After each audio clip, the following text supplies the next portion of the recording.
Welcome to the Career Corner. My name is Heather Swift, and I'm delighted to be your host. The purpose of the Career Corner is to help people move from career distress to career success. Today, we'll be talking about the exciting world of advertising with my guest, Jason Graff, Group Creative Director from Publicis Kaplan Thaler. Jason, welcome to the Career Corner. Thank you. Happy to be here. So advertising, especially in our area, being right outside of New York City, I think is something people are always very interested in and would love to hear what happens behind the scenes and how does it work. And I'd love for us to start off asking you, how did you know advertising would be a good fit for you, and what first got you interested in it? For me, I came from an advertising family. My father was an art director, and he was one of the Mad Men back in the 60s. Great. Do you love Mad Men because of that? Yeah, does your dad still watch? He watches it, and he says it's not exactly accurate, but I think he's not telling me the whole truth. Oh. So he's like, Daddy never did those kind of things. I can't get the real truth out of him. No, but I grew up in a family where it was all about coming up with ideas, and I watched him do commercials. I would travel with him on his shoots, and I would be on the sets and watch, his ideas come to life. And I started to realize that I loved to write, and that was one of my passions. I loved to think about how to position brands as he was creating commercials, and I started to make believe I was him, I guess. And then after college, I took classes at the School of Visual Arts, and that's when I realized that I had a talent for writing and I had a talent for creating an image for a brand. So for me, presenting, writing, and shooting commercials just made me happy, so I followed what made me happy. And you've always been so shy, I'm sure, right? I'm very shy. Yes. I'm comfortable being on camera, behind the camera, in front of the camera. No, I love everything about this. I love the energy that happens on a shoot. I love what happens with a photographer. I love what happens in a radio booth and watching voiceovers bring my ideas to life. So there's nothing like seeing what you created on a white piece of paper actually get onto the screen. Yeah, live and come to full circle to fruition. Watch actors actually own your words and take those words and make it their own and sell. Did your father ever try to talk you out of being in advertising? He said for me to follow what I wanted to, but I think there was a rebellious period, I'm sure, around that 16, 17, where I probably wanted to do what my parents didn't do. But ultimately, I just loved writing too much, and I followed in his footsteps, and I'm happy. I've been happy ever since. So did you get into advertising right outside of college? I actually started taking classes junior year in college, and I knew that I needed to take a portfolio class, because the thing about going to college is it's not enough to get into advertising. You actually have to build a portfolio, because that's what's going to get you into advertising. So I went to the School of Visual Arts for continuing education, and I took 5 semesters. I started my junior year in college, and I ended up, I think I stayed home for a year, moved back home with my parents, and they said, stay here as long as you want. You don't need to get another job. Just finish your portfolio, make it great, and then get into advertising. So I finished my portfolio. 3 weeks later, I had a job in the business. And how does one create a portfolio when you really don't have the experience of having had a few years under your belt? Well, that's the interesting thing. They give you a product. It could be anything. It could say Tabasco sauce. It could be Wendy's. It could be a cheeseburger. It could be any product, and they give it to you and they say, you know what? I want you to go. This cat food has more protein in it than any other cat food. It is healthier for you. I want you to go back and tell me why I should buy this cat food over the other. So you put all your ads all over the walls, and the teacher kind of looks at them and critiques them. Sometimes they rip them off the wall. Sometimes light them on fire. Yeah, there's been rumors. That my ads never were caught on fire. They were loved. No, but ultimately you were right. Your talent was on the wall, and you learned actually from when other people actually cracked an ad, when they actually solved the best cat food ad.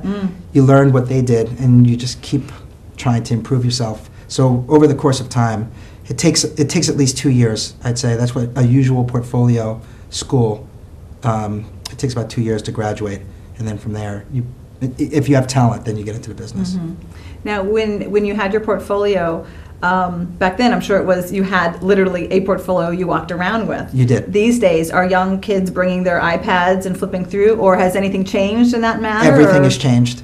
No longer. Sometimes I look at my portfolio and it seems like a relic, a fossil from another time, from the Mesozoic advertising. Back when I was young and the ark landed. I'd walk uphill 6 miles. Now what happens, most of the time, is you create a website. And this website, if I'm trying to get a new job, I would send out my website and it would go to the recruiter, the creative recruiter at the office. They would look at the website, and then at that point, they decide whether they want me to come in and talk to a creative director or the chief creative officer. So a lot of the filtering process happens simply by looking at a site. Wow, I didn't think of that, but that makes total sense that you would post all of your work up there so they can kind of try you out before even bringing you in to meet you, actually. The only time you might bring a book is if you're in design, if you're in graphic design, or the chief creative officer just has a thing for print.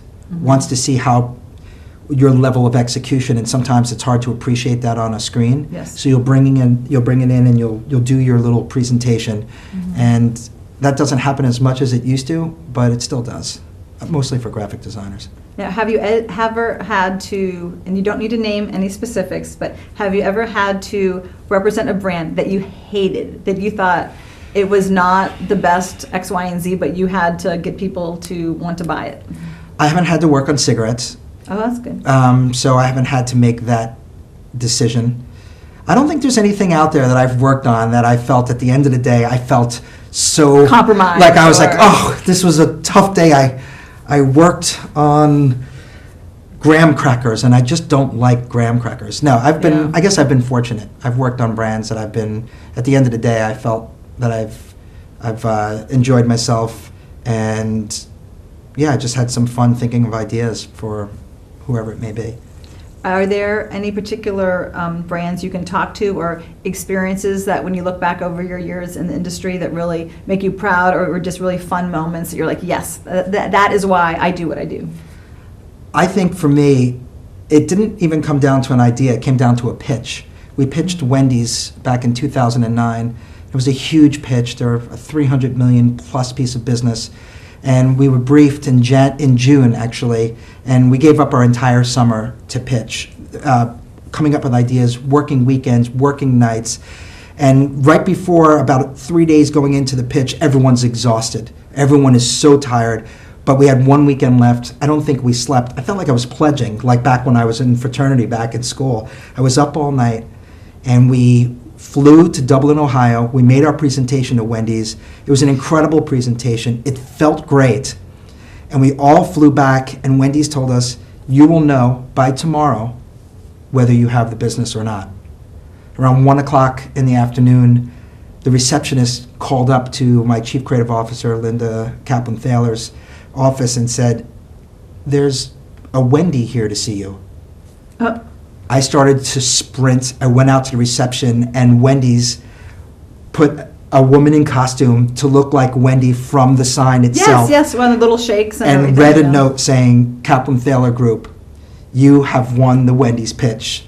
It's yours. Thank you so much for everything that you've done and helping, to make us a better brand through the pitch. We look forward to working with you.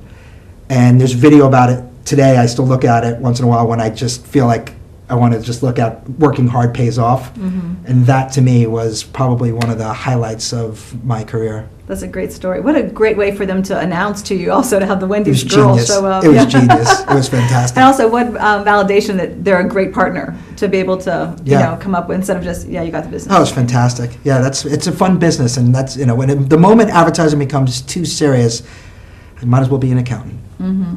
How is the burnout rate in advertising, and what usually causes people to fizzle or the creative juices not to flow like they used to? I think what happens is sometimes when you work on one account and you don't have a chance to really let your brain experience 3 or 4 different brands in different areas, whether it's banking or whether it is a packaged good or whether it's a pharmaceutical, creatives need to have their juices flowing. So I think what happens a lot is if you work on one brand, it's all you're working on, and you're working endless hours. I see I tend to see creatives leave the office and go to other agencies because they just want more opportunities. So everyone's working twice as hard. We're coming out of a recession. They still haven't hired as many people as they should, so people are working endless hours. It's better to have 4 or 5 different brands to keep the juices flowing. And just to have the diversified portfolio, I imagine, right, in different themes. Yeah, I think in order to keep evolving and keep growing in this business, while it's great to have an expertise, oh, he's a car guy. Oh, you know what? He's a pharma guy. You know what? What's great? He's packaged goods. You need to bring him in. While it's great to have some level of expertise where you're a go-to guy, you have to be able to have a broad range of products because you're never just going to work on one brand as you move up in the business. And I think that would probably be dangerous for one's brand in their career. Can you talk a little bit about that? You were mentioning to me that when we were conversing before today about how people are all brands and a little bit about how do you create your brand and how important is it to have clarity as to why people would come to you? I think what happens in our business is you spend so much time thinking about all of these different brands out there. You're spending endless hours thinking about how to sell sour cream, how to make sure that I'm going to sell this cheeseburger. And you're building their brand, but in the meanwhile, what's happened to your brand? People don't think about it. Celebrities have brands. It's so important for them to be seen in a certain way. So do we. You know, are you the funny one? Are you the serious writer who's more thoughtful? Are you an incredible designer? Back to the website, if someone comes to my website, they'll probably see that I have a lot of humor-based work. So if they bring me in, they know what they're going to get. So it's really important. While I have many different styles that I'll bring to a brand. You know, if they call for serious and thoughtful, sure, that's exactly what I'm going to bring. But I think everyone finds their voice along the way, and that voice helps define your brand. And you have to make sure you create a website that really represents who you are, and most importantly, keeping it up to date. If you don't keep it up to date, then your brand feels staid, and you have to make sure you just keep moving forward. And what's the best way for people to get in touch with what their brand is? Sometimes I think that would be a little difficult. It is. It's really hard, and actually the only way to do it is by creating an enormous amount of work, by just truly being prolific. Because the more you write, the more you understand who you are. The more scripts, you have to just write script after script, and from there you start to realize what your strength is. And you know, you can go to, you know, a lot of times I go to comedy clubs. I'll see what's going on in the stand-up community. I'll try to get as much inspiration as I can. And it's everything that, all of those little pieces that surround you in your life end up filtering themselves, I think, into your work. And I think that's how you just become a more evolved writer or a more evolved art director. It's the culture that you put around yourself. That's the only way. I think we're just constantly evolving, so... Hopefully. You have to, I think, in this business. Yeah, especially in your business. Absolutely. We're going to take a quick break, and we'll be back very soon after this short announcement with Jason Graff.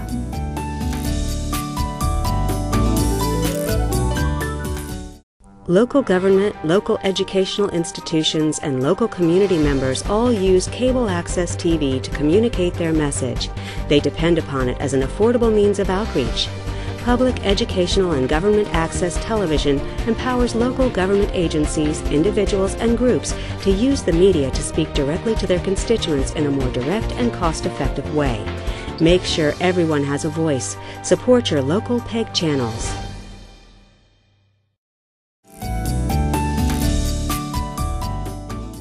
Hi, welcome back to the Career Corner. I'm here with my guest, Jason Graff, Group Creative Director for Publicis Kaplan Thaler. So Jason, I would love for us to talk about the career of advertising. Young people are always intrigued. I used to think because I could advertise Colgate toothpaste in the mirror, I could be in advertising. We all do, of course. Yes, and unfortunately, it's not so easy, is just holding up that tube and going for it in the mirror every evening. So what advice can you give our young people in college and early 20s as to how does one apply for an internship? What are you looking for? If they haven't had one, what can they do to stand out so they would be considered by someone with all of your expertise? Great. I think what happens first is I ultimately recommend having some kind of education, whether it's in college or continuing education classes at a school of visual arts or wherever is your local university or art school. Does that really help? Because some industries, it's you pay the money, but you still have to be retrained all over. But does that help? It really does, especially if you're in college. The most important thing is to make sure you start educating yourself in advertising. Okay. The chance to write, the chance to design, even from simple design, simple graphic design solutions. It's really important because if you have somewhat of a portfolio, something, even if it's 10 print ads, we have summer interns every year. For me, what I look for is, do you have any experience? Have you ever thought about a brand? Have you ever positioned a brand? Have you ever written body copy? Have you ever created a film on your own? Just a spec piece, just to show how you think. That's what's going to make you stand out. So a lot of times they'll say, "No, but I have the drive, I have the passion." I'm like, "But do you have any writing?" They're like, "Not yet." I'll either say, "Go back and write," because maybe they contacted me in March, knowing that we're starting to look in April or May. But I'll take the ones who have shown a drive and an interest and a passion for writing, and from there, what they'll do is they'll send me a letter. I'll then pass it on to my HR, and HR will then decide and take a look at some of their work. And they'll actually get very competitive. They'll decide whether or not, well, this person's a good writer, this one's just okay. You know what, he showed some promise. Let's put him on Daisy Sour Cream this summer. Why not? Let's have him write. So we usually have about 20 interns. We give them products over the summer. They usually, we give them an opportunity to work on a brand. Is this paid or free? It's actually, there's pay. A mix, okay. It's not much, but it's not. It's the experience you're getting. Of course. So you give them these brands, and they get to think about that all summer. They think of the strategy. They think of either a print ad or a commercial or digital banners, social media, and they try to bring the idea to life. Oh, that's neat. Were there any interns you have kept on the team after a great showing after college? I don't know. Usually they have to go to a portfolio center afterwards, so we don't see them for about 2 years. There's been one writer who came back who attended our internship program, went to School of Visual Arts, had great talent, came back, and he started working at the agency. And I imagine if that happens, that people have allegiance to you for having given them an opportunity to get the experience. It's very much like the mafia. Yeah. Being the godfather, it is. There's nothing like your first mentor. I remember mine. It's actually responsibility that you have. It doesn't happen as much these days. A lot of time it's jump in, you're in the fire, start writing. But to truly mentor a writer and help them with radio, whatever it is they're working on, that's so important because they're not going to grow. At one point, they need the seed to grow into a great writer. I hear from different people in different industries with a lot of our younger generation, the 20s, that they want to be promoted right away, and they want to be, everyone gets a trophy. It's very different than we knew we were bad when we were bad growing up. How do you manage that with expectations and also encouraging, but also saying, you're actually here? You're not the boss yet. Thank you. I paid my dues. You now need to pay your dues. It's a different generation. It really is, in the sense that there is I want to get there quicker. I deserve it. I'm entitled to actually work on the greatest assignment on the first week I'm in the business. So you make sure you humble them with. Is that when the waterboarding? It is. It really is. We give them a coupon ad and we say, "Welcome to the business." No, what you do is you try to give them a good range of assignments because you want to keep them inspired. But the truth is, this business, anything can happen. You could have a 24-year-old come up with the most incredible ad campaign that positions a brand that can catapult his career. You could become a creative director by 27, 28, or there's some people who that doesn't happen ever. They end up they're good writers, but they never have that big break. So what you do is you know who the talented ones are. You keep giving them good assignments. You keep pushing their talent. You keep protecting the idea, showing them how to shepherd an incredible idea all the way through execution, sell it, and then watch the success happen. How, I think there's this idea that, people could steal your ideas. How do you prevent that from happening and just keeping it a fair playing field? I mean, does that happen? It does, and the best answer to that is you have to work for an ad agency that would never permit that to happen. There's a few ad agencies that are out there where there is a lot of taking ideas or just grabbing what looks like an idea from someone else, and you say, oh, no, that's not the same idea. No, it's different. Yeah. But it really is. Some agencies are okay with that. My agency would never even consider something like that. That's, I would like to say that our agency, there's a book, The Power of Nice. Linda Kaplan Thaler actually penned this book, and it truly is a great workplace. We were voted one of the best workplaces in advertising. It's so, to me, I think we're surrounded by really good people with great intentions. So that type of stuff you don't have to worry about. That's great. Well, it really creates a culture that people want to be part of and honor that. So Absolutely. That's wonderful. Yeah, no, it's great. It's all, at the end of the day, it's about the idea. When you have a great idea, just everyone move away, push it forward, and execute it within an inch of its life. And that's it. So instead of Mad Men, it's Nice Men. I would say it is Nice Men. There is. There's And women, but yeah. Yeah. It's it's a field where you can do anything you want. There's no ceiling. You can work as hard as you want. You can take on assignments. If you have relationships with friends who have come into, marketing positions, you leverage those relationships and bring them in and try to pitch that piece of business. So much can happen. It's one of those rare fields where it's really a blank page. Do you find that people are able to start from one part in the advertising sector and move over? Or are kind of wherever you start is kind of where you are? Can you talk a little bit about that? Yeah, no, How I think people you can manage can. their careers or even break into the business. I think that breaking in is probably the hardest part. It's so competitive now, and with the recession, there are a lot of jobs that have been taken away. So it's a little harder than ever. I mean, you see that in every field.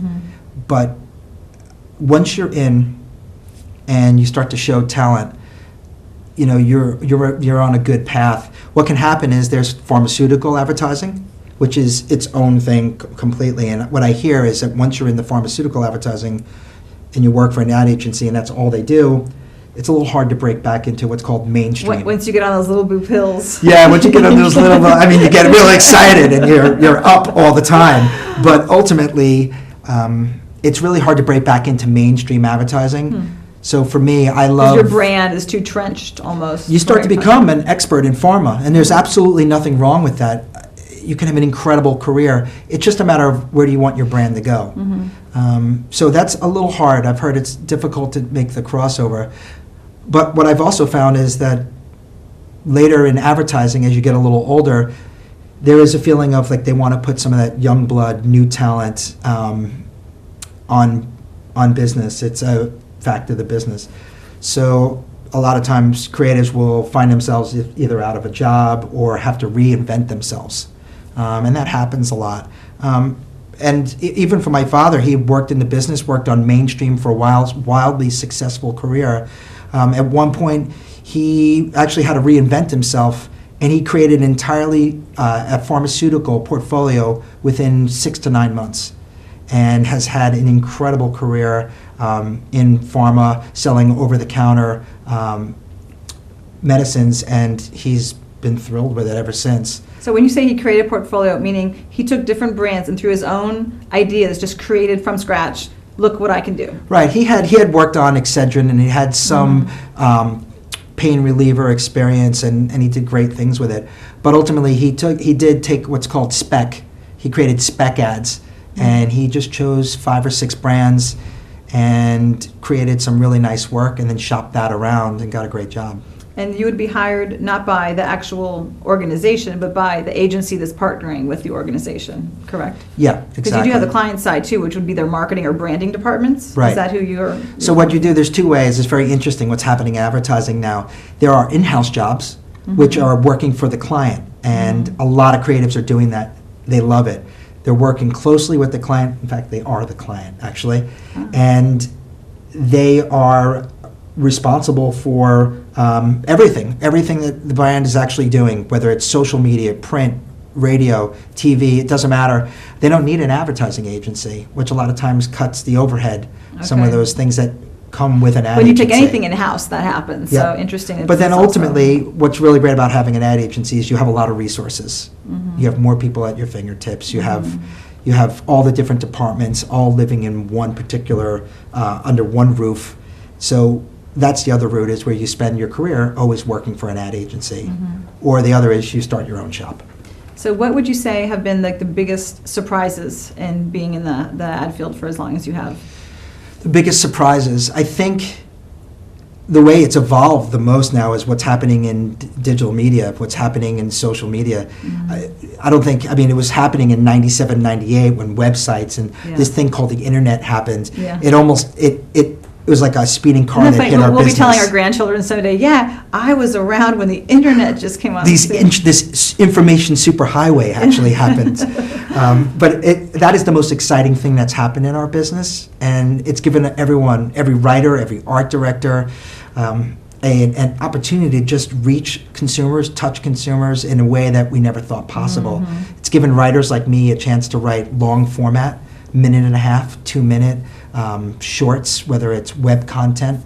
We would have never been able to do that on TV. We would have been sequestered to a 30-second spot or a 15. So it's opened up an entirely new world for me and for everybody in the business.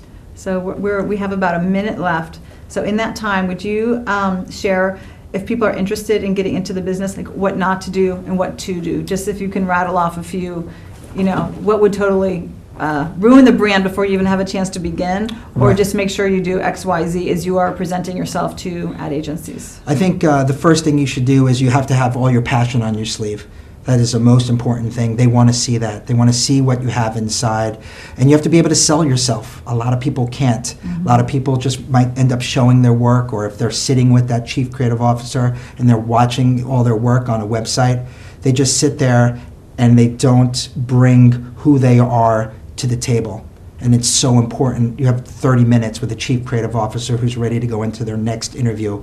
You have to make sure you stand out. Your work needs to be great, but they need to see you're a leader, a great communicator, that you have great strategy. You need to have the whole package. And most importantly for me, what's always worked is I don't wear socks. So at any given moment, it's actually worked for me one time where I was in an interview and the guy looked down to my leg and said, "You're not wearing socks." And I said, "Listen, I'll wear the jacket and tie every once in a while, but I'll never wear socks." Even in wintertime? He closed my book and said, "Let me introduce you to your bosses." Ah. And that was it. So when in doubt, don't wear socks. That's my recommend. No, but just make sure you bring everything, who you are, what you are, to the table. And That's not the time to hide it. It's time to let it out. it's the and time really to let shine. it all out and just be who you are and let them buy your brand. That's great. Thank you so much for bringing such a colorful explanation and deep dive into your world of advertising. My pleasure. I think we could talk much longer, but they won't let me. So thank you very much. Thank you so much. And thank you all for turning into the Career Corner. Until we meet again, I wish you much career success. And check us out on YouTube. We have lots of shows posted, and we'd love for you to see them.